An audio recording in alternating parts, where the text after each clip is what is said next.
This is Robert at Daybird Aviaries. Kids are already out here busy. I just want to take a moment and let you see what we've been doing. Now look at this. My oldest son Jonathan has made us a bean trellis in this half of a 55-gallon drum. He has drilled holes along the edge and he has ran wires. Hey Catherine, say hey. Say hey everybody. Don't pull it apart. And he has ran the wires up to an old bicycle quilt. There's the Conyer building in the background. Now look over here. Kind of ignore the mess. I have this old water tub. And a couple years ago I was using this as a chicken brooder and the heat lamp fell. And down in there's a giant gaping hole in the side. And it can no longer be used for water, and it's probably not safe to use for chickens anymore. And so we have filled it with chicken compost. I'm going to top it off with this bag of all natural, says to be organic potting mix, and we're going to plant some tomatoes in here. So let me pause this and we're going to get that done.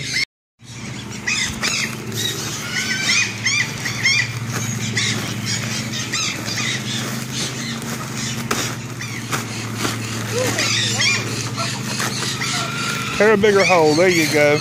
Catherine, don't get your pretty dress dirty. Okay. Pull that big stick out, Catherine. This big stick. Alright, spread that all over. You're slinging it outside the thing.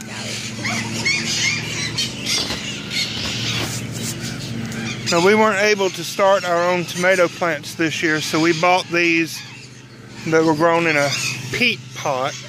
And what we're going to do is we're going to gently pull some of this peat pot back off the top. It has some roots growing out of it. We're going to try to not damage those roots.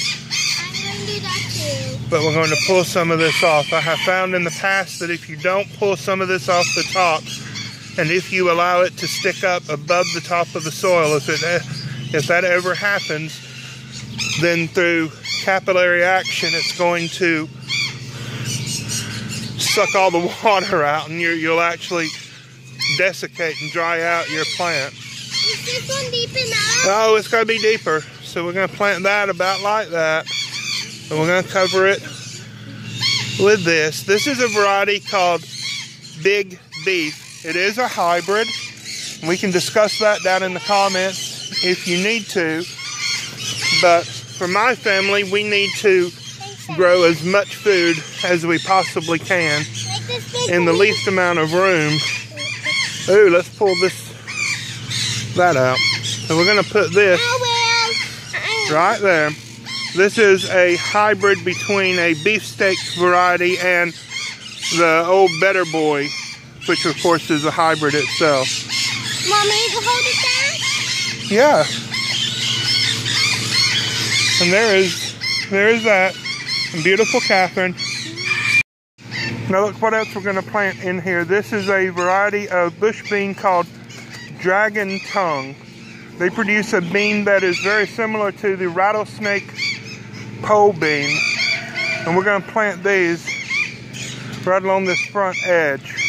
We're going to make 2 rows and we're going to plant each seed about 6 inches apart. Let's let Jonathan do that since he knows, we hope, what 6 inches is.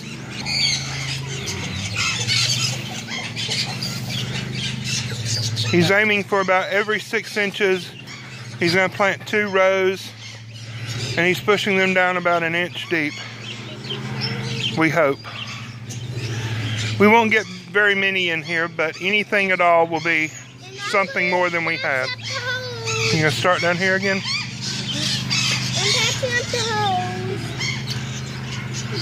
We'll put some cages around these tomatoes.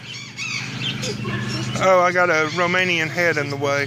Sorry. Your daddy was not a glass maker, was he? No. Jonathan's smiling. He thinks I'm trying to be funny. Well, there you go. Oh. And what we did over here, forget that. That was where we tried years ago to make a compost tumbler. Did not work, by the way. But around the perimeter on the inside of here, he planted some actual rattlesnake pole beans. This dirt in here, this is a mix of chicken compost and the equine pine bedding that comes out of our baby chicken brooder. Do not eat that, Catherine. You're destroying the seeds. Oh, sorry. Well, there you go. Hope you enjoyed this little video. God bless you. Please be sure to subscribe. Bye-bye. We have also planted some tomatoes in some old 5-gallon buckets.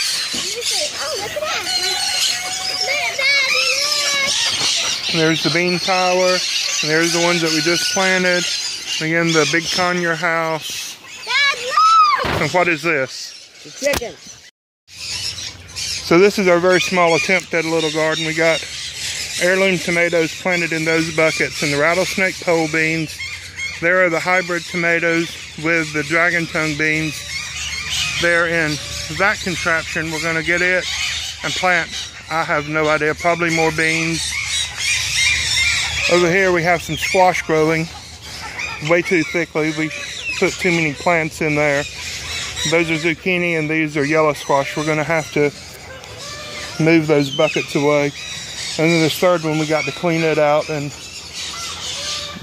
get some more dirt, some more soil in there. And here I just want to show you, we're still doing sprouts. These sunflower here in the front, one of my kids came by and played with that, or else it would still look like this in the back, real pretty. But here in the front, you can see where the roots are dried out. I'm going to feed this top front portion to some chickens. That's ready to rinse off in vinegar and feed to some parrots now.